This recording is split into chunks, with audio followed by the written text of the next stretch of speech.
então dar iniciação. Eu começava por agradecer, claro, estou aqui em cima deste mini estrado, mini palco, a Isabel e a Sandra Garcia e a Jorge. Elas pela disponibilidade, a Isabel Rino por se ter disponibilizado a iniciar os nossos encontros com o escritor este ano. Terminámos o ano passado com a Joana Berto, uma mulher, começamos este ano com outra mulher, jovens, com já muito prestígio nas letras portuguesas. Portanto, importante para nós esta passagem. Tivemos um ano passado muito marcado por figuras masculinas, fazer esta transição com duas mulheres. Também há Sandra Garcia, naturalmente, dispensa apresentações, todos a conhecem, uma mulher dinâmica, com imensa capacidade de dar à sociedade, que vai mostrá-lo aqui mais uma vez. E a vocês por terem vindo. Só dizer-vos que este encontro com o escritor este ano, sendo mais ou menos ao formato dos outros anos, tem algumas nuances diferentes. Portanto, temos procurado também fazer com que chegue mais à sociedade a presença do escritor na ilha, através dos jornais, através da rádio, que possa também a passagem do escritor ter impacto.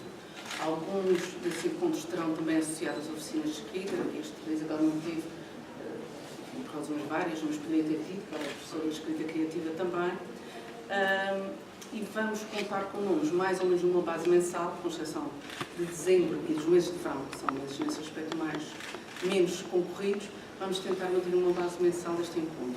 Vamos ter Gonçalo Tavares, Richard Zimler, a Golgona Angel, que é poetisa. Vamos ter também a Diolinda Estressão, podemos poder contar com ela, e outros escritores, gerações não tão jovens como a Isabel, mas que também são, claro, tal como ela, premiados e com um percurso já engajável nas letras. Portanto, vocês, como viram na entrada, temos o book trailer. Vamos manter o book trailer com os escritores que cá vêm. Já em fevereiro temos o Pedro Chagas Freitas, que assim terá uma oficina de escrita associada. E, portanto, também contamos convosco com a vossa presença e desde já vos convido para isso. Agora eu vou deixar conversa, eu espero que seja uma conversa de todos. De manhã com os alunos conseguimos que fosse.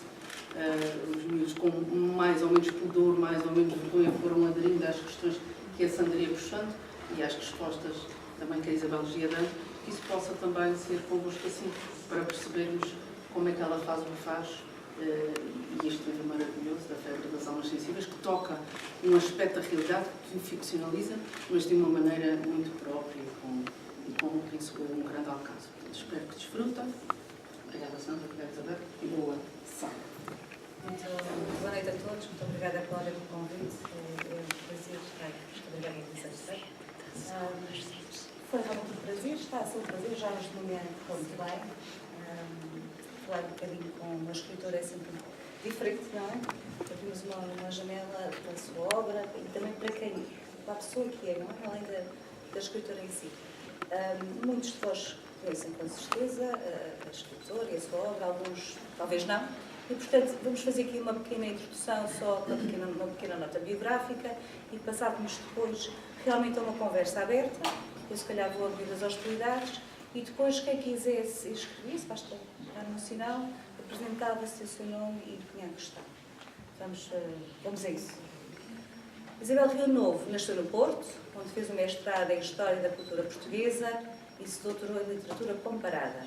É docente de escrita criativa no ensino superior, estudos literários e outras disciplinas nas áreas da literatura, história, estética e cinema. É autora de várias publicações académicas e colabora com várias revistas, como a Grande, a Egoísta, a Ler e a Colóquio. Considera que a sua escrita teve por base a sua condição de contista.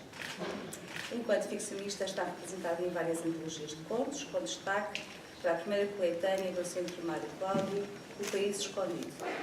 É autora da narrativa fantástica O Diabo Cantil, da novela A Caridade, foi prémio literário Manuel Teixeira Gomes, do livro de contos Histórias Constantes, dos romances Rio de Esquecimento, finalista do Prémio Leia e semifinalista do Prémio Oceanos, A Febre das Almas Sensíveis, finalista do Prémio Leia também, e é, com todo o mérito, considerada como uma das mais interessantes e promissoras vozes da ficção portuguesa contemporânea. Isabel, fala-nos um bocadinho de si. Como é que uma escritora, um escritor nasce, faz-se, quais foram as suas influências, o que é que a motivou para aqui? como é que traçou este texto? Bom, antes de mais quero dar as boas noites a todos e dizer que estou a ter muito gosto em estar aqui em Angra. Gostei muito do encontro hoje de manhã com os alunos e de certeza vou gostar muito também de estar aqui nesta sessão. No meu caso, a ligação aos livros, a ligação à escrita e à leitura, eu não consigo separar as duas coisas. Começou muito cedo, por um conjunto de circunstâncias que se calhar em parte me explicam. Desde logo o facto de eu ser filha única, não tinha irmãos para brincar. Cresci durante os primeiros anos de vida, passava grandes temporadas numa aldeia, sem grandes crianças, sem muitas crianças à volta. Em contrapartida, o que não faltava à minha volta eram livros e muita gente a ler. E eu acho que, muito naturalmente, me aproximei dos livros, tentando encontrar neles aquilo que não tinha sob a forma de outras pessoas do meu tamanho, amigos e vozes que me entendessem e vozes com quem eu pudesse comunicar. Eu consigo separar muito bem a questão comecei a ler muito cedo, comecei também muito cedo a tentar escrever as minhas primeiras histórias e era um bocado esse o espírito. Quando lemos, estamos a voltar-nos para aquilo que os outros disseram antes de nós. Quando escrevemos, estamos a tentar integrar-nos nessa cadeia contínua de vozes, mas juntando o nosso pequeno elo, não é? Essa malha que começou muito antes e que vai continuar muito depois. E foi essa experiência precoce, se calhar, muito enraizada no contacto com os livros, que acabou por me dar essa vontade de me juntar a esse caudal de vozes. Depois, tudo na vida nos leva nos conduz àquilo que nós somos agora, não é? As influências. Penso que acabei por ter como influências quase todos os livros que li, e entre os livros que li, terei lido alguns clássicos que toda a gente conhece, se calhar li também muitos livros que não são tão conhecidos. A escritora que eu biografei recentemente, a Agostina Bessa Luís, a esse respeito, falando da infância dela, ela foi uma leitora compulsiva, lia tudo que lhe aparecia pela frente e escreveu coisa que disse mais ou menos isto. Há uma idade em que até a má literatura pode ser muito estimulante, porque ela lia aqueles romances de capa e espada e livros de banda desenhada que o irmão trazia, e tudo isso acabam por ser influências. Às influências dos livros eu juntaria também as influências dos filmes, por exemplo, um dos traços que eu reconheço daquilo que escrevo é a minha apetência do fantástico, das histórias fantásticas, e isso vem muito de livros que eu li, mas também de filmes que eu comecei a ver, por exemplo, porque o meu pai gosta muito desse género e via esses filmes comigo, levava-me ao cinema até em idades em que eu seria ainda muito jovem provavelmente para os ver, e isso também existe a minha influência. Falamos hoje de manhã da sua obra, que já é extensa, entre contos, a novela, os seus romances, a biografia da Agostina Bessa Luís. Em termos gerais, qual foi que lhe deu mais prazer escrever? E qual foi que lhe colocou mais dificuldades? Um desafio maior, que tenha levado mais tempo? Eu acho que o prazer em escrevê-los a todos, inclusive este livro que é diferente, porque não é ficção, que obriga ao rigor, ao tratamento rigoroso de dados, de factos, de documentos. Inclusive é este, apesar do esforço e apesar do desgaste, deu-me muito gosto. Que teria sido impossível se eu não gostasse muito da obra literária da Agostina Bessa Luís. Teria sido muito difícil ter feito um trabalho desta natureza e ter privado com essa personalidade ao longo destes anos sem sentir essa apetência e esse gosto.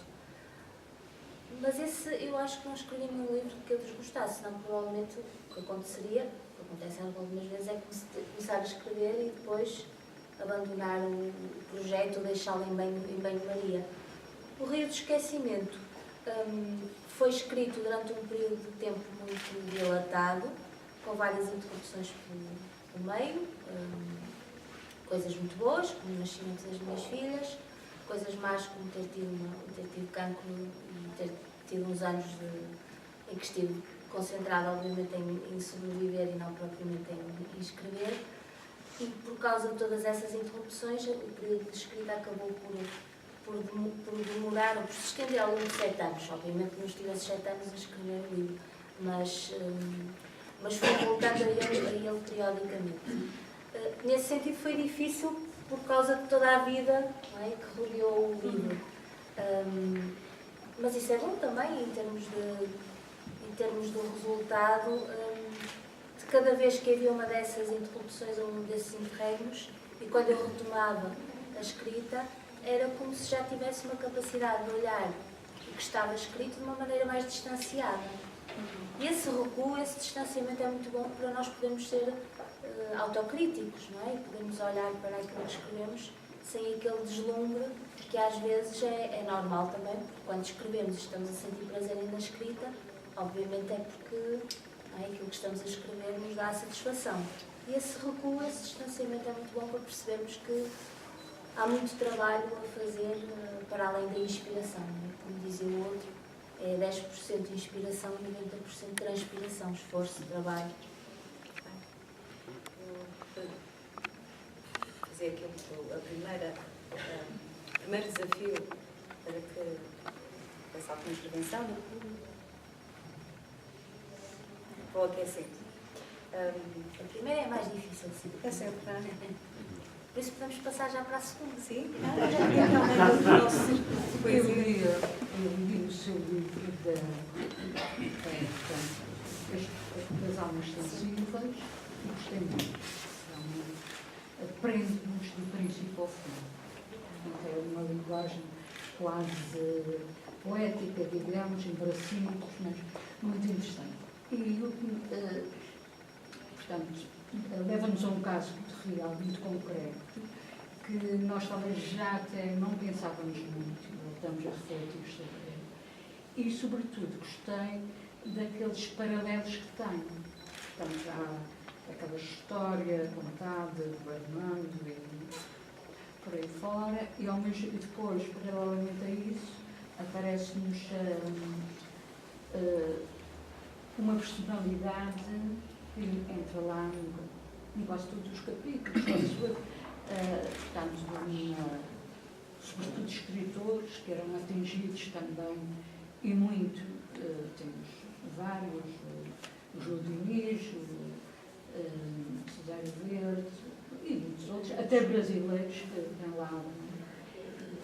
E além disso, ainda, para além desta parte que vai a outra época, no fundo, portanto, está a escrever, aquela história passa-se nos anos 40, exatamente. Não é?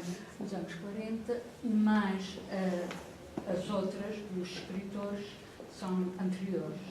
E depois há aquele outro paralelo, digamos, da moça Presente. que uma reunião naturalmente, não é? Não sei.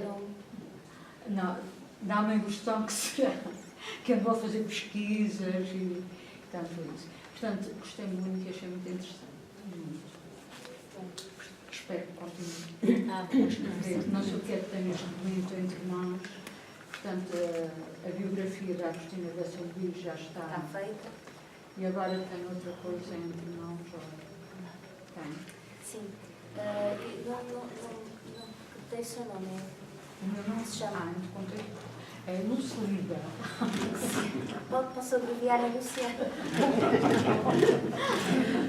O que é muito engraçado nestes encontros com leitores é a vida do escritor normalmente há um livro que está a sair num evento, há um livro que já saiu há algum tempo e que é aquele que gera os encontros como este, as conversas com os leitores, e ao mesmo tempo normalmente estamos já a escrever ou até já temos em fase de revisão ou de edição desse trabalho de reescrita, de exame crítico das coisas, dos disparates que escrevemos na primeira versão, e às vezes até já temos a ideia do outro que vem a seguir.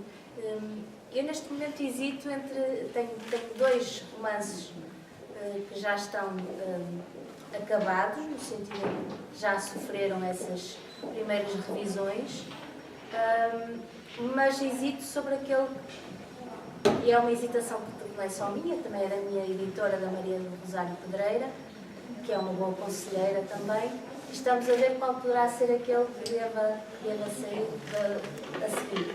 Sendo que este a seguir, em termos editoriais, uma vez que eu vou ter um livro, ainda que seja um livro de não ficção, agora em fevereiro, é provável que demore uns meses largos até sair um novo romance.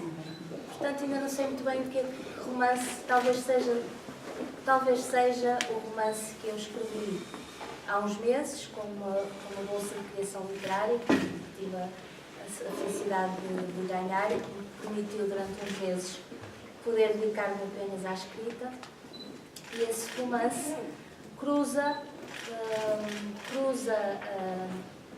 memórias pessoais, memórias autobiográficas, por assim dizer, ainda que ficcionadas, com a biografia romanceada, lá está, também a onda biográfica que me atingiu nos últimos anos, com a biografia romanceada de um pintor impressionista, francês, não um dos pintores mais conhecidos, mas um pintor de segunda linha, uma figura que eu descobri um pouco ao acaso e de quem me tornei amiga, como eu costumo dizer.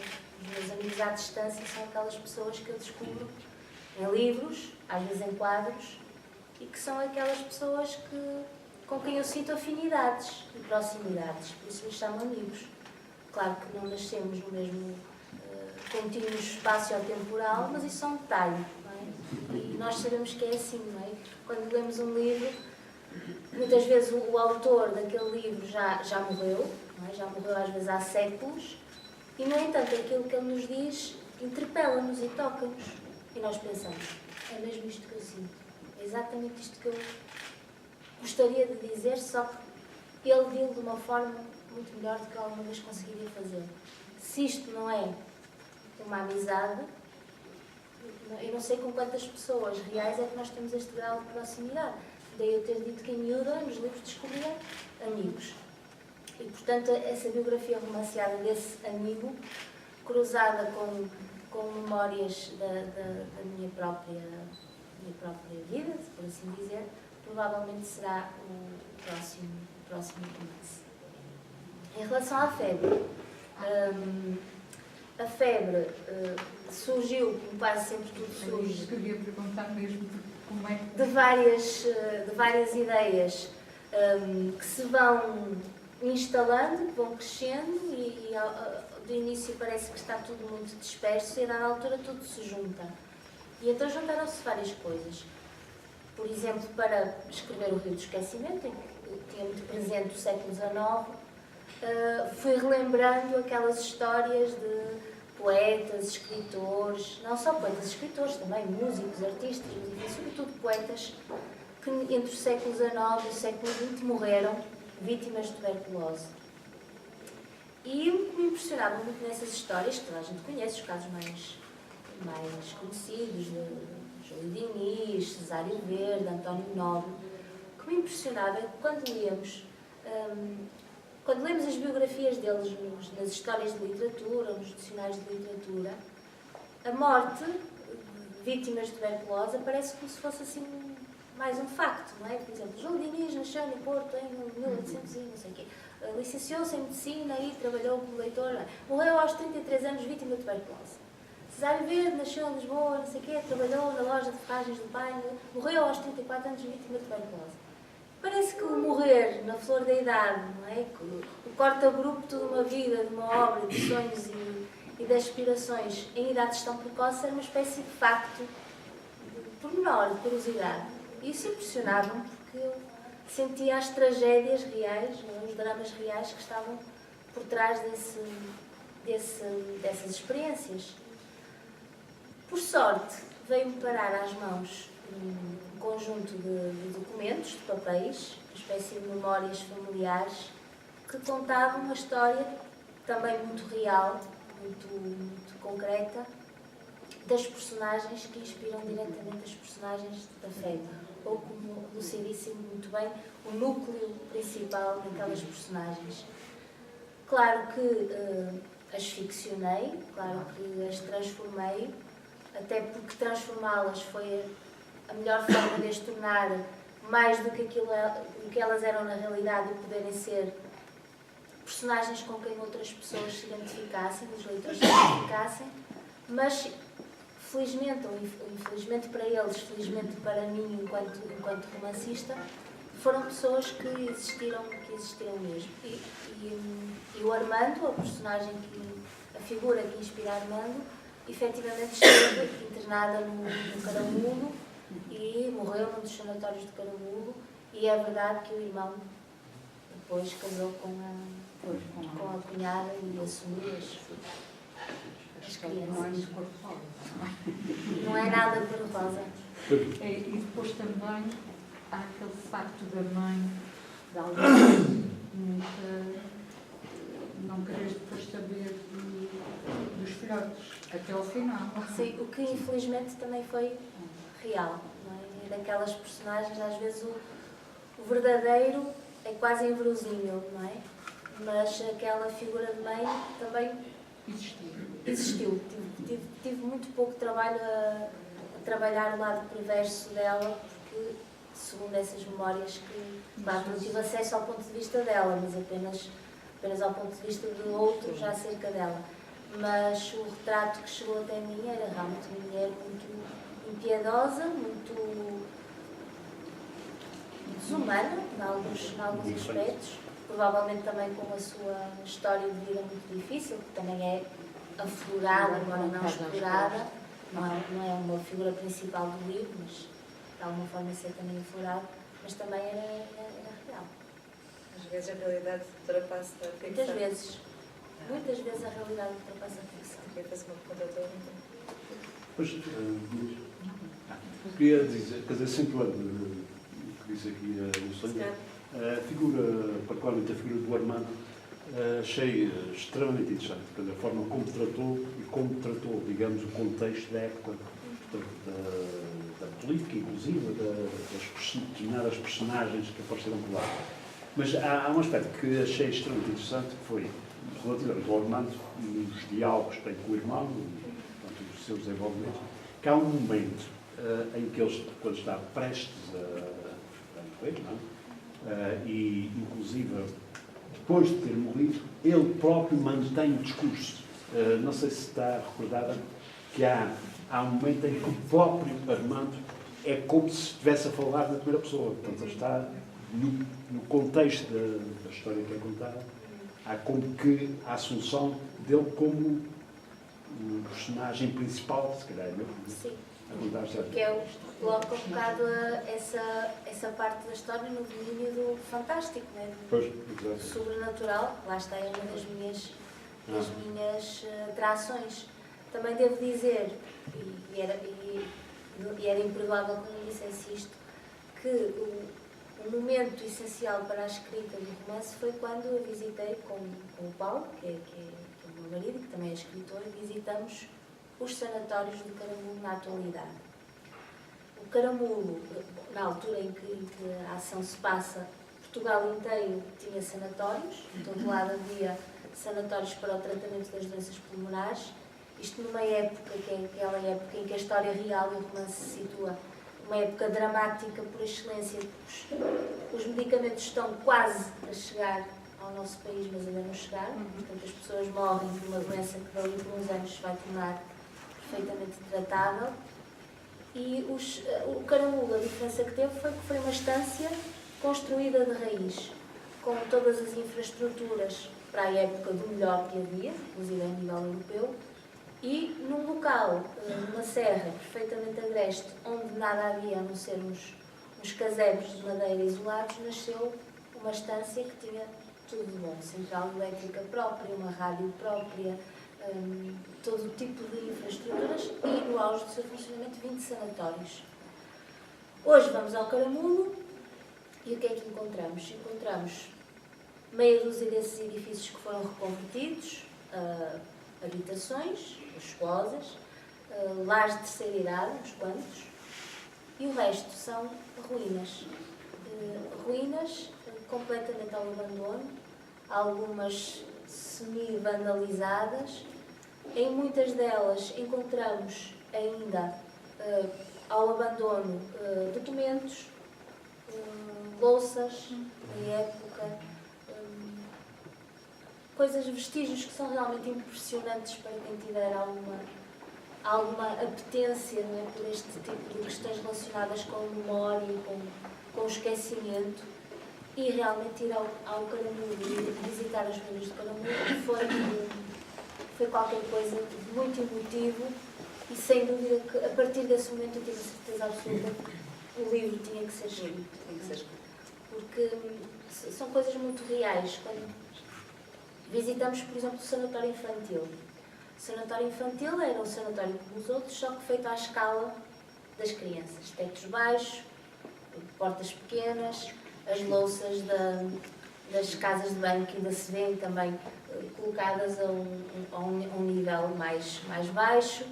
E quando vemos, por exemplo, junto ao sanatório infantil ainda a estrutura do baloiço ou de escorrega, tudo enferrujado, tudo ao abandono, meio de silvas, percebemos que realmente é um tema literário muito bonito, mas é sobretudo, foi uma história muito real, foi um drama muito real para milhares e milhares e milhares de pessoas.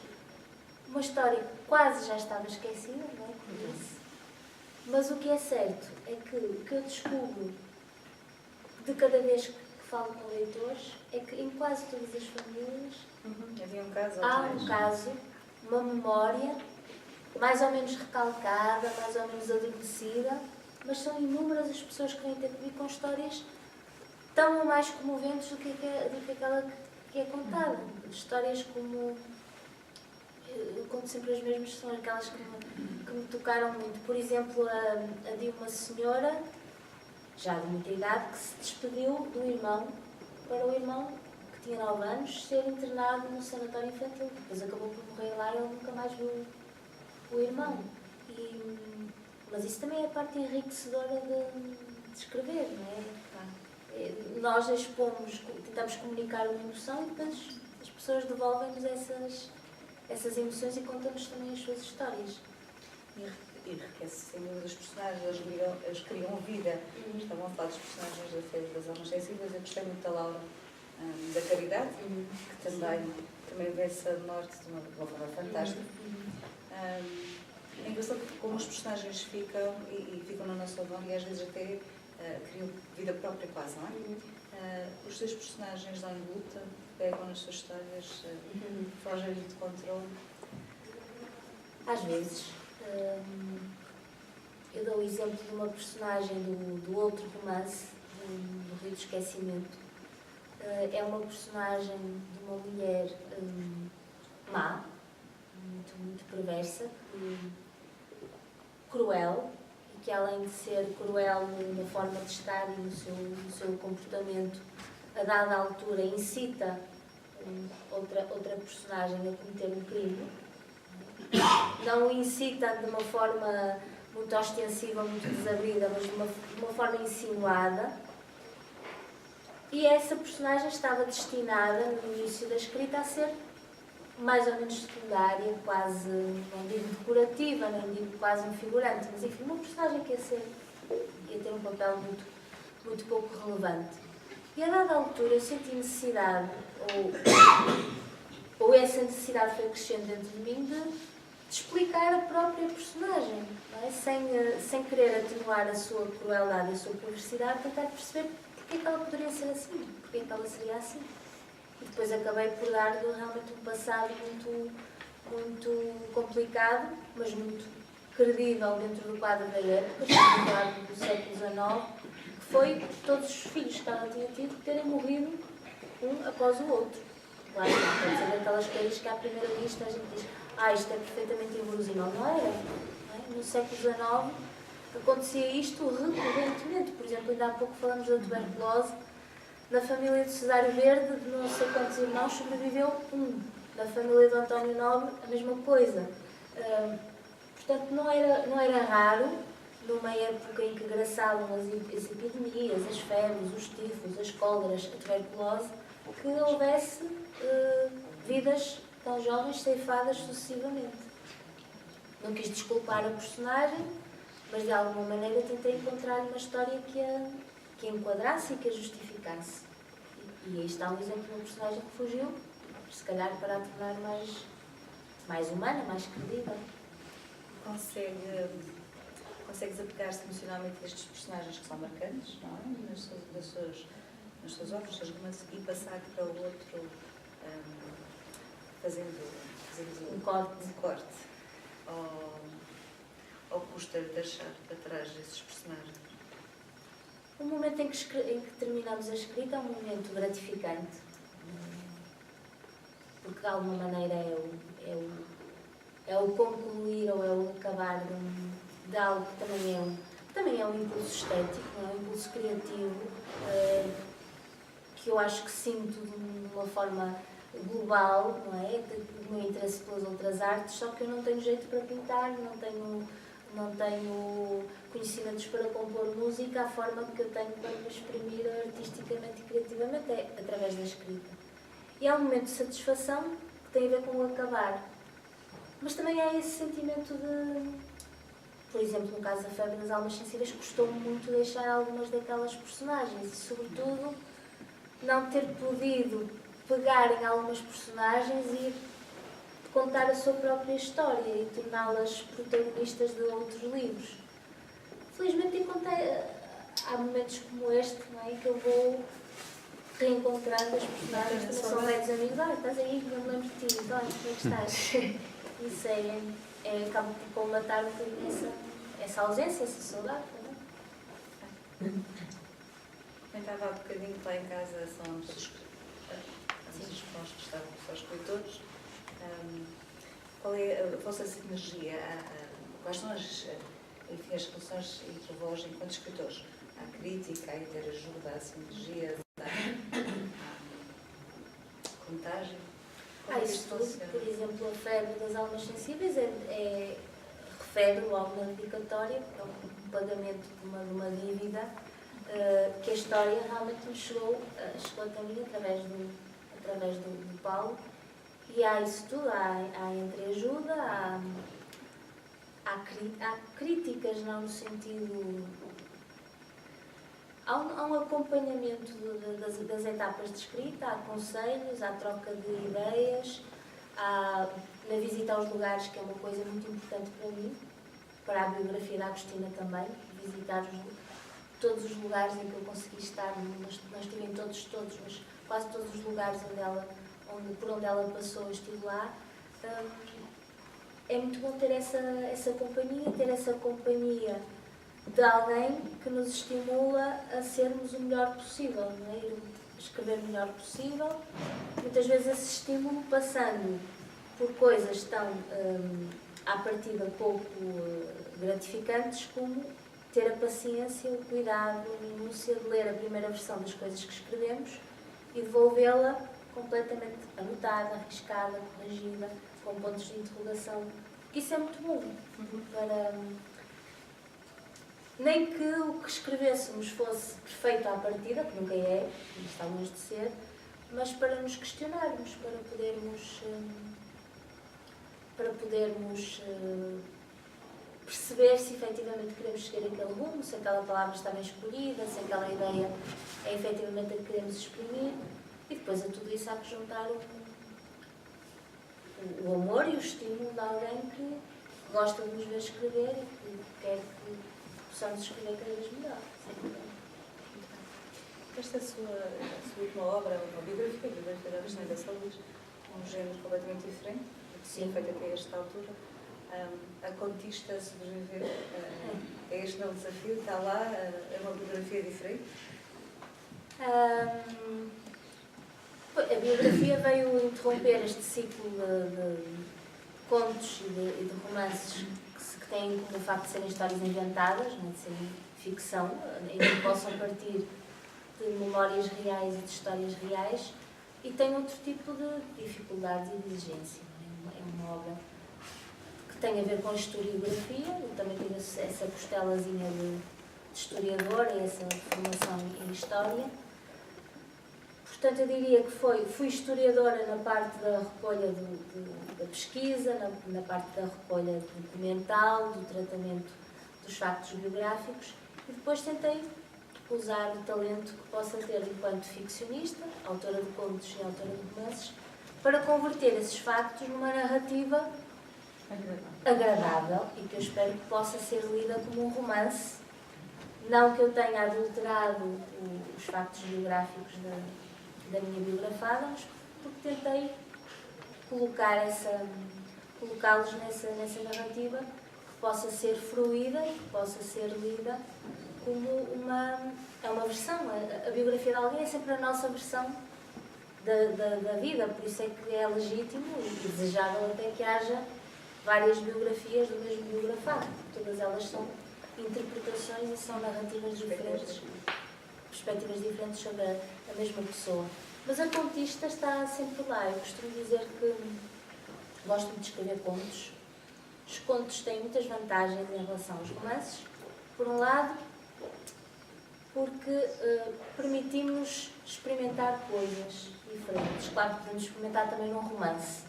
O único problema de experimentarmos num romance é que, se a experiência correr mal, teremos perdido muito tempo a escrever uma coisa que não está propriamente depois do nosso agrado. Portanto, experimentar estratégias de contar diferentes, vozes narrativas, isso o conto é muito bom. Depois proporciona uma gratificação mais imediata, não é? Essa sensação de acabamento, de obra acabada, de podermos fruir e obter feedback também daquilo é muito mais rápido que um romance, que demora mais tempo a escrever. E o conto, ter escrito contos durante muito tempo e ter escrito só contos durante muito tempo e depois ter-me encaminhado para formas de escrita de maior fôlego, como a novela e depois os 2 romances, de alguma maneira também me permitiu exercitar coisas que eu acho que são muito importantes. Por exemplo, a concisão. Tentar que aquilo que escrevo não esteja por estar, que as palavras signifiquem sempre qualquer coisa e acrescentem qualquer coisa e não estejam só para demonstrar competências de estilo, ou seja o que for. Mas terminei a biografia com muita vontade de voltar à minha praia, que é a ficção. Muito bem. Não gostava de monopolizar a conversa, não sei se agora fazia assim o segundo desafio à plateia. Portanto, há um personagem que, neste livro das almas,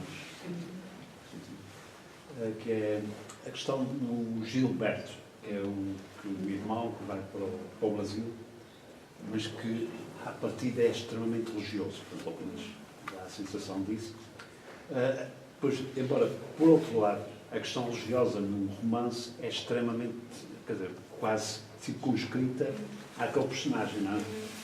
Digamos, qual é a questão, como vê, há um outro livro que eu não li seu, que é sobre os santos, que ainda não tive a oportunidade de ler. Como é que vê a questão religiosa naquele livro? É uma questão pontual ou é, digamos, uma marca com outras intenções? Pois, eu acabei por basear-me muito na ideia que as personagens reais que inspiraram aquelas figuras do livro tinham acerca da religião. E o que sucede é que das personagens realmente só, tanto quanto eu pude perceber, só o Gilberto teria uma fé, não é? De alguma forma, literariamente falando, exclusivamente, o facto de eles não serem muito crentes tornava a tragédia, não é? O drama, ainda mais intenso. Não é?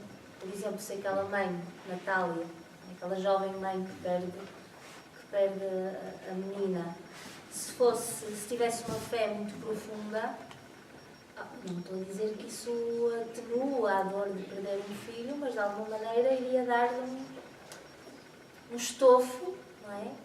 De que eu, um pouco cruelmente, quis que as personagens principais estivessem privadas, não é? E, portanto, daí nenhuma delas poder ter aquele conforto de, pronto, pelo menos tenho que pensar numa outra vida. Agora, o Gilberto é exatamente um exemplo de uma personagem secundária daquelas a quem eu tenho muita pena de não poder, quem sabe um dia, não é? Mas não poder dar também o protagonismo, até pelos desafios que uma voz daquelas iria implicar, o problema do autismo, não é? O mistério que ainda hoje para nós são as pessoas que têm essa condição, não é? Até que ponto percebem o mundo, como é que se relacionam com os sentimentos, com os outros, tudo isso é fascinante. E o Gilberto, então, Em relação às histórias com santos, também hoje de manhã na rádio falei sobre isso e acho que foi a primeira vez que tive consciência disso. As histórias com santos são contos. A dada altura tive vontade de escrever contos, mas que tivessem um núcleo temático a uni-los. E então voltei para as histórias de santos, para as vidas de santos, por circunstâncias também, mais uma vez, biográficas. Porque em miúda, nesse tempo eu passava na aldeia, sem grandes crianças à minha volta, frequentava muito com as tias velhas que me criaram, frequentava muito a igreja. E muitas vezes, durante a homilia do padre, que era longa e às vezes fastidiosa, eu preferia entreter-me a observar as imagens dos santos à minha volta, nos retábulos e as estátuas. E depois também tinha, entre essas tias velhas, uma catequista que depois tinha todos os livrinhos possíveis e imaginários, todos os santos e beatos e indivíduos que morreram com fama de santidade que possamos imaginar. E o que me atraía muito nos santos, era também a parte mística, a parte fantástica também, do apelo, daquela força interior, daquela dinâmica, daquele ímpeto divino, digamos assim. E por outro lado era, por exemplo, as circunstâncias da morte deles, porque era uma maravilha. Nenhum deles morria de morte natural. Eram empalados, eram decapitados, eram cravejados de setas, eram queimados vivos, e tudo isso, não é? Para uma miúda que já gostava de ler e que já gostava de um determinado tipo de histórias, era muito apelativo.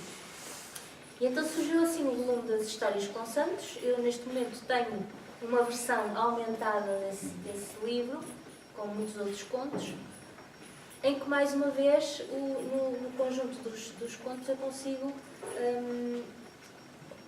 experimentar formas diferentes de contar e vozes narrativas diferentes e fazer o tal tipo de experiências que os contos possibilitam.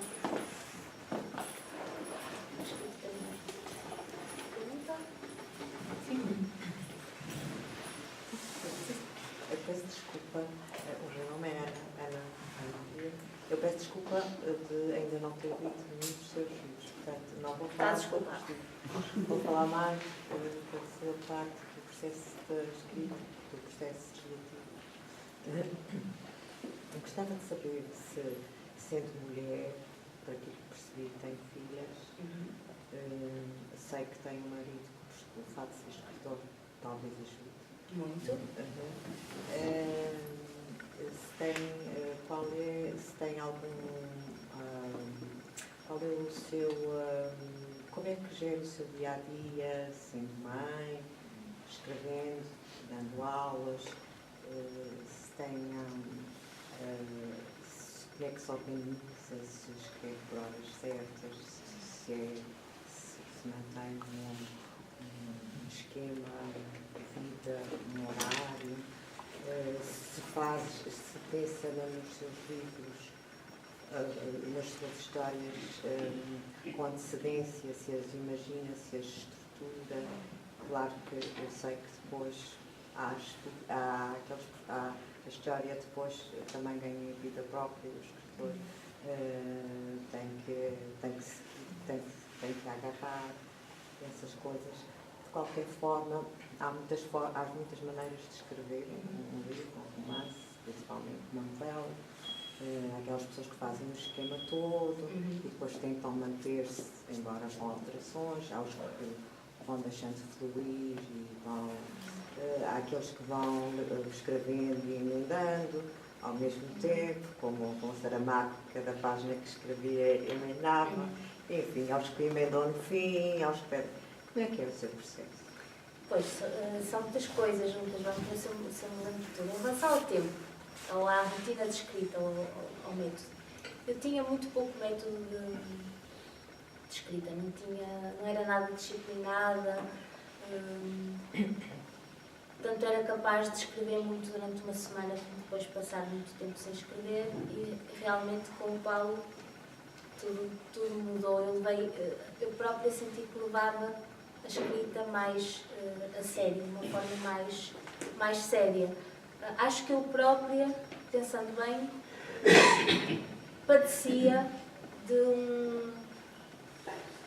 um mal que vejo muitas vezes, por exemplo, nos meus colegas de faculdade, que lecionam coisas muito mais úteis do que a escrita criativa, que é achar que escrever era uma espécie de prenda, não é? Ou de coisa muito agradável, mas que eu fazia e que não era um ofício. E o Paulo ajudou-me a perceber que não, que é também um labor, que é também um ofício e que é digno e legítimo que eu encare isso como um trabalho. Com tudo que isso tem de dignificante, ao mesmo tempo com tudo que isso tem de exigente. E eu agora procuro ser mais constante e mais disciplinada na minha escrita. Agora é óbvio que antes de ser escritora sou mulher, sou mãe, não é? E essa vida familiar é a vida, não é? Apesar de tudo, a vida literária, os livros são a outra coisa que vem a seguir. Todos os bocadinhos que me sobram de ser professora, porque é, apesar de toda a minha atividade principal, são dedicados à escrita. Durante o período em que tive essa bolsa de criação literária, depois foi uma maravilha, porque podia... muita gente, claro, de parentes, não é? Achava que eu estava de férias. Quando voltei à faculdade, então, isso é que foi, não é? Ficou bem. E, no entanto, o que eu fiz ao longo desses dias, como o Paulo pode testemunhar, era levantar-me de manhã cedo, não é? As miúdas vão para a escola e eu sentava-me ao computador, trabalhava, depois almoçava, depois retomava, até à hora de jantar. Portanto, trabalhei naquilo que realmente gosto mais de fazer, gosto muito de fazer. Em relação ao processo criativo, pois, eu não sei se alguma vez tive logo uma ideia muito definida para escrever uma novela ou um romance. Acho que não. Acho que normalmente o que tenho são, como no caso da febre, peças diferentes que se vão juntando. Por exemplo, a tuberculose interessava-me como sendo associada às almas sensíveis, que é uma maneira muito poética de tratar uma doença que matava, da sua forma menos poética. Depois, a história de alguém que morreu de tuberculose juntou-se a isso. Depois, a visita ao caramulo aglutinou isso tudo. Normalmente são pequenas ideias soltas que surgem e que se vão juntando, sendo que eu só tenho a certeza de que o livro vai mesmo ser escrito quando tem o título. Sim. Isso é engraçado porque muitos escritores dizem, e é verdade, exatamente o contrário. Há muitos escritores que escrevem o livro, o revêem, o acabam, o finalizam e depois, é preciso dar um título a isto, o que é que há de ser? E rapidamente produzem o título. Ou não? Ou não. Mas muitos sim. Alguns rapidamente e outros com grande dificuldade. Pronto. Como há também os que começam com o título e depois... Sim, Eu não direi que começo com o título, mas quando tenho o título, é quase como se dissesse, pronto. O resto, sendo que o resto é escrever o livro, mas o resto vai-se fazer. Com mais tempo, menos tempo, com maior ou menor esforço, o resto faz-se, desde que o título esteja lá. Quando cheguei, eu sabia que estava a escrever uma biografia da Agostina, e aí o não ter o título logo no início não era tão premente, porque os condicionalismos do género biográfico já eram suficientes para me dar sustentação, não é? E as balizas de que eu precisava, mas quando descobri o título, mais uma vez pensei, tudo bem, pronto, agora, em questão de tempo, isto vai-se fazer. E daí que, por exemplo, os romances em que eu agora começo a pensar, não é? Para além dos tais que estão à espera de serem revistos, de serem publicados ou não, ainda estão naquela fase de germinação, que significa que ainda não tenho título. Quando eu tiver o título, então sei que estão na fila, pode demorar, podem implicar mais esforço, mais visitas, mais leituras, mais pesquisa, mas vão-se fazer. Já que estamos a falar dos processos, já alguma vez tem um bloqueio? Os escritores têm, por favor, o bloqueio de olhar para a página em branco e não lhes sair absolutamente nada? Ou este truque do tipo ultrapassa tudo? Não, quando tenho uma espécie de bloqueio de hesitação, mais uma vez é muito bom ter um escritor em casa, porque às vezes basta conversar, basta expor em voz alta com eles as minhas dúvidas para ter logo uma ideia. Depois ele é muito bom também sugerir pistas e caminhos. Bloqueio realmente não tenho tido ultimamente. O que tive, como disse, mas isso é muito diferente, foi alturas da vida em que a vida, com as suas coisas boas e as suas coisas menos boas, se sobrepôs completamente à escrita, não é? E aí, sem dúvida, que a prioridade era, por exemplo, ao ser mãe, não é? Ou ao ter tido tratamentos para essa doença, foi. Mas quando retomou a escrita, todas essas experiências também contribuíram para a sua escrita, Claro. para a maneira como vê a vida e... Isso é como veio o ditado, tudo que vem à rede é peixe. E tudo aquilo que nós vivemos, ainda que fossem coisas que à partida se me dissessem, olha, desejas-te, não, muito obrigada, não é? Tudo aquilo que nós vivemos são coisas que nos vão, que são experiência de vida, que nos vão enriquecendo e que acabam por se refletir direto ou indiretamente naquilo que nós escrevemos. Por falar nisso, tem sido uma autora felizmente muito premiada, muito distinguida, não só com bolsas, mas com prémios ou vencedora. Isso ajudou, ou seja, este livro que até dizia depois de manhã, tinha 20 anos quando escreveu. Tinha 20 e tal anos quando... E foi logo premiada. Sinto que isso foi uma alavanca, foi decisivo. Eu escrevi este livro, depois estive a pensar, mas já me falava dele há muito tempo, escrevi-o com os meus 20 e tal anos, para exorcizar também uma experiência biográfica, que foi o facto de, a dada altura, eu tive essas tias velhas com quem vivia na infância, foram parar um lar de terceira idade, em Viana do Castelo. E eu visitava muito recorrentemente esse lar e tive essa experiência durante anos, fins de semana seguidos ou quase seguidos, de contacto com esse ambiente, de casa de repouso, de lar, os velhos, o aspecto dos velhos, a memória e às vezes a falta de memória dos velhos. E foi uma forma de eu conseguir também libertar-me dessa experiência marcante que foi o contacto com essas vidas. Depois, acho que já nos anos mais tarde, o livro esteve na gaveta durante alguns anos, descobri um concurso literário que vinha mesmo a calhar, não é? O número de páginas que se exigia, o tipo de história, enfim, todas as circunstâncias, e pensei, eu vou concorrer a isto. Escusado será dizer, já tinha concorrido a outras coisas, com contos, e nunca tinha ganho nada de muito importante. Por acaso ganhei uma coisa com um conto aos 15 anos, que na altura foi interessante, mas nada de muito relevante. E quando fui premiada, foi como se alguém me dissesse: continua, Margarida, porque tens pernas para andar se trabalhares e se continuares. Foi estimulante nesse sentido.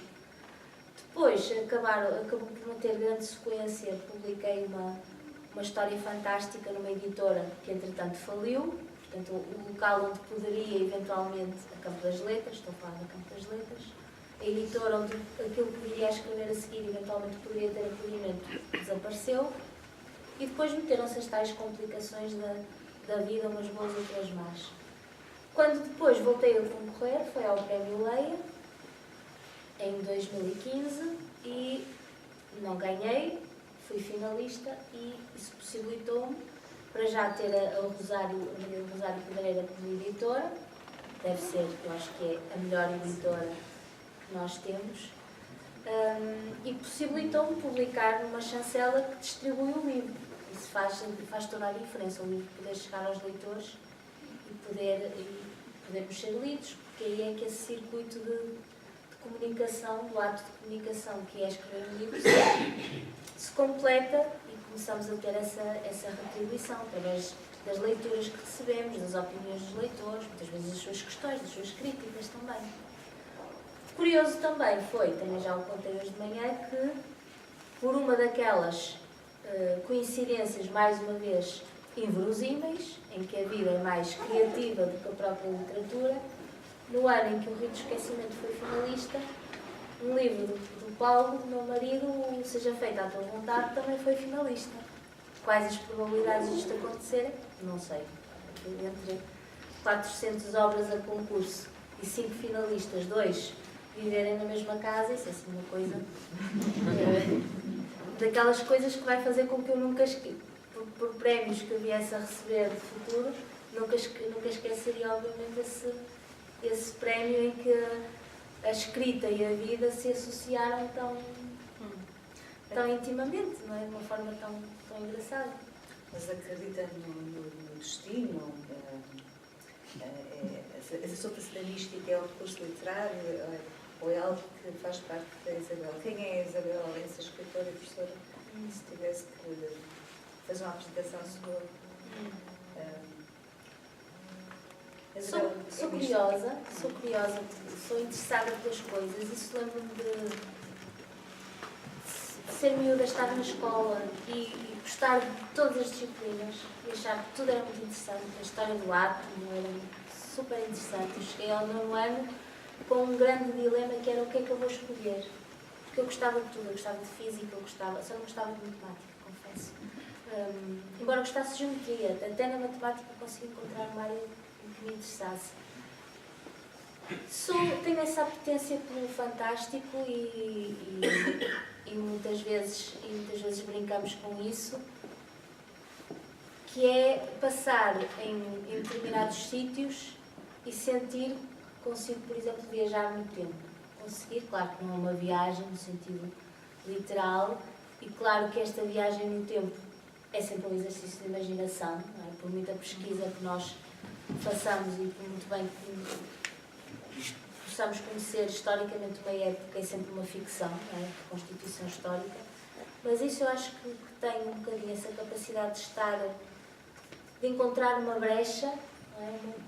Um espaço qualquer, pode ser um som, pode ser uma palavra por onde eu entro e já estou no passado. Isso acontece muitas vezes, por exemplo, na febre.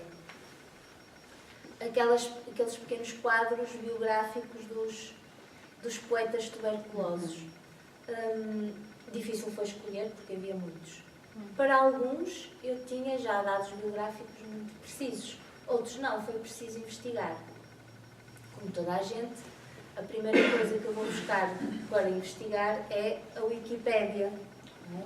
Depois daí, felizmente, evoluiu para os dicionários de literatura, para as histórias da literatura. Mas acontecia-me estar a ler aquela biografia insossa e com erros às vezes, e nem sempre bem escrita da Wikipédia, não é? E a dada altura haver um pormenorzinho que eu já lá estava. E já conseguia visualizar. É um exercício de imaginação e de fantasia como outro qualquer, mas comigo funciona muito assim. Os lugares são outra coisa que despleta muito essa... Fala várias vezes dos lugares. O que é que leva deste lugar? O que é que leva de Angra? O que é que poderá vir a entusiasmá-la no sentido de seja breve de inspirar a sua escrita? Pois, eu conto ainda a recolher... Isto chama-se puxar elogios à terra.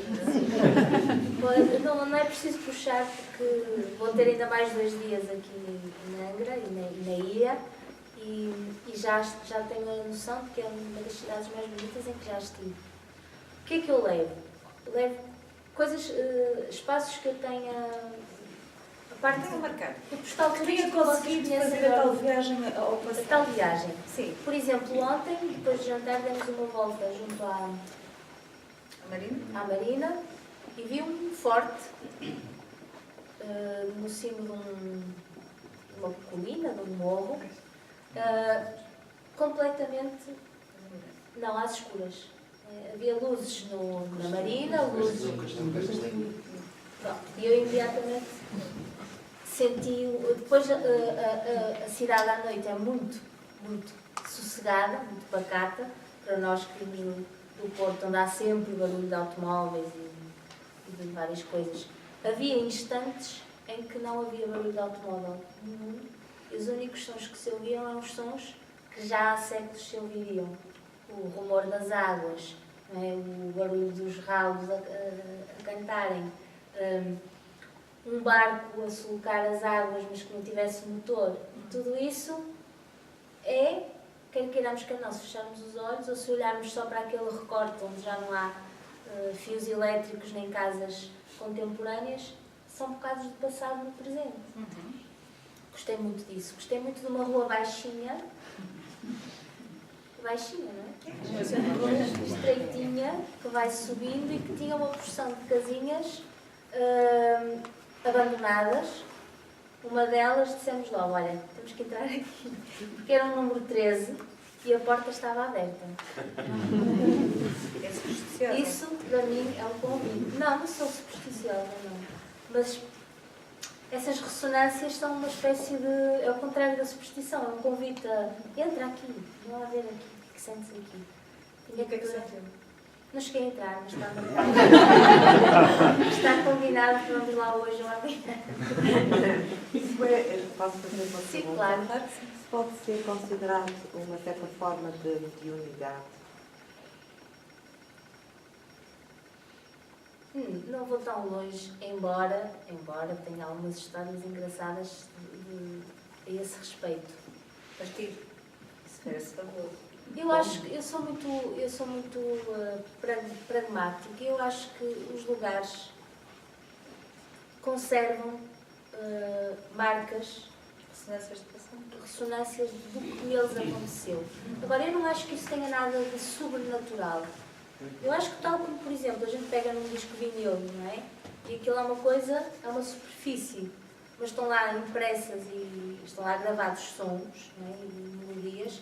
E eu acho que há marcas que ficam fisicamente nos locais e que Mas nem todas as pessoas as captam.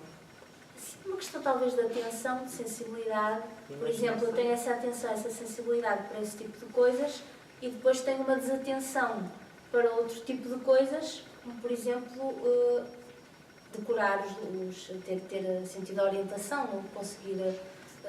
Eu para decorar o caminho de um ponto ao outro tenho que fazer um esforço, não é? Tenho que me sincronizar e normalmente tenho que tirar fotografias com o telemóvel para depois me orientar no regresso. Portanto, é outro tipo de atenção também. Eu quero crer que tem a ver com imaginação, tem a ver com a capacidade, uma certa sensibilidade, isso acho que sim. No Caramulo senti muito isso, de chegar ao local e de ter essas marcas. Sentir essas vibrações. É muito difícil, não é? Pegamos num papel, está lá o guia de tratamento do doente X e o nome dele, ou ver no Sanatório Infantil do Baloiço, não é? Sim. É algo que se torna muito, muito, muito presente. Eu queria fazer uma pergunta que são quase duas.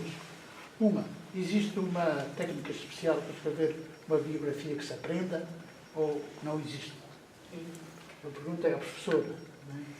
Porque há quem diga que para escrever uma biografia tem de obedecer determinadas regras, determinadas técnicas. A segunda é, qual é o título da biografia da Agostina? Bom, se há assim uma técnica, para mim já veio tarde, porque já não vai a tempo. Há muitas obras, há muitas biografias, claro, e há muitas obras a respeito daquilo que uma biografia deve ser, e correntes diferentes. O que eu fiz foi ler algumas, não li muitas, confesso. A dada altura não me preocupei muito com esse tratamento teórico, porque achei que a experiência que eu já tinha como leitora de biografias, isso eu tinha essa vantagem, porque durante um período da minha vida estudei em França. Isto numa altura em que o género biográfico, e continua a ser em Portugal, um género muito pouco cultivado, não é? E muito pouco lido e muito pouco publicado. Agora parece que há uma tendência para haver mais biografias e para haver um maior interesse pela biografia. O que eu acho perfeitamente justificável, porque para quem gostar de história simultaneamente e se interessar pela leitura pelas histórias individuais, é o melhor que pode haver. E em França eu já tinha começado a ler porque havia muitas biografias. Então, a dada altura, o que eu tentei, também com a ajuda do editor, porque a biografia da Agostina surge no âmbito de uma coleção, e essa coleção tem um espírito comum às obras a presidir às obras todas, era que tinha que ser uma biografia factual, portanto, suficientemente rigorosa, não quero dizer científica, mas rigorosa e verídica, e suscetível de ser submetida à prova de verificação, não é? Daí ter notas finais a justificar as afirmações que são colocadas no corpo do texto, como se fosse uma obra histórica, como uma tese. Mas o outro imperativo era que fosse suscetível de ser lida como um romance, possuir todos aqueles pontos de interesse que nós podemos encontrar num romance, não é? Desde logo a apetência por conhecer a vida do biografado, criar um certo efeito de suspense que vá levando o leitor de capítulo em capítulo. Foi isso que eu tentei fazer, espero ter conseguido. O subtítulo é, claro, Biografia de Agostina Bessa Luís, o título é O Poço e a Estrada. Agora vamos saber porquê. A dada altura havia algumas hipóteses, não é difícil porque a obra da Agostina é muito citável, como nós sabemos, tem muitas partes, não só os aforismos, mas é muito suscetível de dar às citações as mais diversas, para afirmar uma coisa e muitas vezes o seu contrário, e na lista de títulos possíveis havia muitos que tinham a ver com a componente, por exemplo, da Sibila, com o lado sibilino, profético, profecia. De alguma forma, eu não queria ir por aí por ser aquilo que toda a gente associa a Agostina. Claro que a Sibila é o marco na obra, não na vida também, na medida em que a vida da Agostina passa muito também pela obra. Na obra da Agostina é o marco a partir do qual ela se torna uma escritora consagrada e a partir daí a sua produção vai num crescendo. Mas eu não queria ir muito por esse lado, porque eu descobri muitas outras coisas interessantes na vida e na obra da Agostina, que não apenas a Sibila. Fiquei reduzida na altura a dois. Um que tinha a ver com a parte da sua criação, do momento em que ela começa a escrever a sério, por volta dos 15 anos. A família dela, o pai dela, tem vários problemas financeiros e a família tem que mudar da cidade grande, entenda-se do Porto, para a província, para a casa da família da mãe da Agostina. E a província, naquela altura, se ainda hoje a região da Régua é um bocadinho isolada, nos anos 30, era um desterro absoluto. E a Agostina era uma adolescente convivial, não é? Que gostava de ver gente, de ver movimento e de ver coisas, que estava habituada à Póvoa de Varzim. O pai tinha gerido o casino da Póvoa e a Póvoa era na altura uma região muito movimentada, com muito movimento. Depois vieram para o Porto, mas estiveram lá pouco tempo e logo a seguir ela vê-se desterrada na província. E então ela começa a escrever no inverno, com a chuva e o vendaval lá fora, e há uma altura em que ela diz o outro lado da janela e a chuva são uma possibilidade. E eu pensei, o outro lado da janela e a chuva, capaz de ser muito interessante. Depois deparei com uma citação do Manto, um dos romances da Agostina, em que ela conta a história de um miúdo é o Marcelo, que aos 6 anos debruça num poço. Um poço que existe lá na aldeia e que os antigos diziam que tinha lá, que era uma espécie de porta de acesso. E ele inclina-se para o poço e ao fundo do poço vê uma estrada longa, interminável, e tem a sensação que aquilo é uma espécie de metáfora da sua vocação. Não é? Ser capaz de descer ao poço e depois ver uma estrada e pensar, isto define bem a vida da minha biografada. E ficou com essa estrada. E uma coisa, na sua casa, filhos de pais sabe nadar? Os dois escritores, as suas filhas, como é que encaram isso? Encaram isso como algo que também querem perseguir? Ou acham que rouba demasiado tempo ao pai e à mãe e não querem ir por aí? Pois, temos que lhes perguntar a elas. Bom, para já, Nunca mais gostaram? Nada? nós gostamos muito que as 3 sejam, antes de mais, leitoras. Sim. Porque nós também somos leitores. Procuramos incutir esse gosto nelas. E que à sua maneira, não as 3 do mesmo modo, mas as 3 são leitoras. Isso é muito bom. Agora, talento para a escrita. Provavelmente temos uma com um talento, Maria, acho que tem um grande talento para a escrita. Ultimamente temos descoberto que a mais velha, que é a mais tímida, também escreve e escreve coisas, ela que é discreta, que é reservada, que normalmente fala menos e participa menos nas conversas, na escrita tem graça e tem Então é discreta a forma de estar, sabe que discreta cá não é só de descrição. Ai, sim. Mas uma pessoa muito atinada. Pronto. A Maria tem uma maturidade invulgar para a idade dela, tem 10 anos, tem uma maturidade, uma inteligência emocional muito grande e o que a par da inteligência intelectual acho que é um bom ponto de partida para um escritor. As 3 a seu modo são leitoras e isso é muito bom. Depois tem muito orgulho dos pais. Bem, nós estamos já aqui há algum tempo, uma conversa muito agradável, mas se calhar íamos por uma última ronda para também podermos libertar. Estamos aqui num interrogatório cerrado, há quase uma hora e meia. Fazemos uma última ronda, não sei se alguém quer. Gostaria só de extravasar um pouco em relação à obra concreta em si, que também ainda não tem o Pecados ainda não a ter lido, mas vai ser a próxima.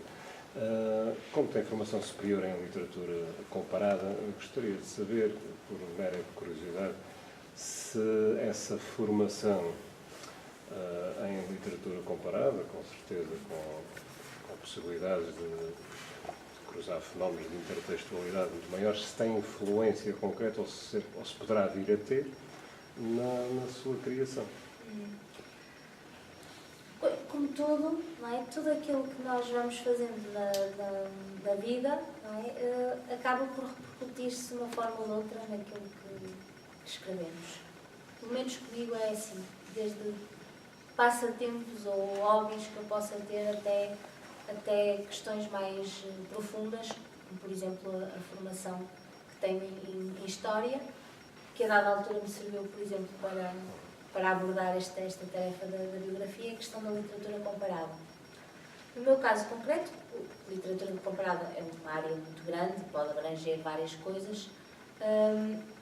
Fiz doutoramento num tema que punha em paralelo a literatura francesa e a literatura portuguesa, mas tinha a ver com o século XIX, com textos publicados na imprensa do século XIX, sem querer entrar em detalhes técnicos e académicos que não têm muita importância. E o que aconteceu foi que, enquanto eu trabalhei para a tese e ia transcrevendo as passagens que interessavam para esse trabalho, eu ia encontrando muitas outras coisas que tinham a ver com o modo de vida no século XIX, que eu já sabia que não tinham nada a ver com a tese, mas que ia transcrevendo num documento à parte, num ficheiro à parte. Não sabia muito bem o que ia fazer com aquilo, porque realmente não tinha nada a ver com o tema. Por exemplo, publicidade dos jornais da época, ou a descrição do baile em casa dos senhores viscondes de não sei quantos. sem eu bem ter consciência, o que eu estava a fazer era já preparar o romance Rio do Esquecimento, que se passa no Porto, no século XIX, em pleno período romântico. Porque quando a dada altura eu despachei a questão da tese, vendi a tese, publiquei isso tudo, depois eu nunca vivi no século XIX, claro, não é? Mas tinha aquele conhecimento literário, não é? De ter lido muitos romances. Isso acontecia muitas vezes. Por exemplo, para o tema da minha tese, interessava-me ler os prefácios. Só. O tema era concepções sobre o que a literatura devia ser, e não propriamente o romance. Mas eu não resistia. Estava naquilo, aqueles autores, na época, muito conceituados, hoje muito pouco lidos. Pinheiro Chagas, por exemplo, lia aquilo, achava uma delícia, ia captando aquilo. Portanto, diretamente, mas por vias travessas, a tese e a literatura comparada têm uma grande influência, por exemplo, nesse romance. Eu posso só aprofundar a pergunta? Era concretamente se isso poderá influenciá-la a extravasar o universo restrito da literatura portuguesa e a fazer uma obra literária que seja mais universal por causa dessa influência. Esse romance que será uma espécie de biografia romanceada de um pintor impressionista francês também tem a ver com o interesse que tenho pela pintura, não é? Que também dificilmente conseguiria provavelmente abordá-lo se não tivesse facilidade de ler em francês, por exemplo, se não conhecesse romances também da época que me ajudam também a situar, a fazer um pouco o que fiz com o Rio do Esquecimento, mas no contexto do lar, claro. Não sei se mais alguém quer fazer alguma questão. Tem alguma questão? Isabel, da minha parte foi um gosto. Volte sempre. Da minha também. Mas deixo no Rio do Esquecimento. E da minha parte agradecer a todos, até que pelo convite, ao público e as perguntas colocadas. Eu agradeço também o convite, eu agradeço a vossa presença. E se calhar agora damos a palavra aqui à diretora. Eu não tenho nada para dizer, a não ser agradecer naturalmente a Isabel, à Sandra Garcia e a todos vós pela vossa presença. Acho que foi um momento muito bom. A Isabel consegue passar para lá da literatura, não é? Leva-nos com ela. Leva-nos com ela. Muito bom. Obrigada. Obrigada.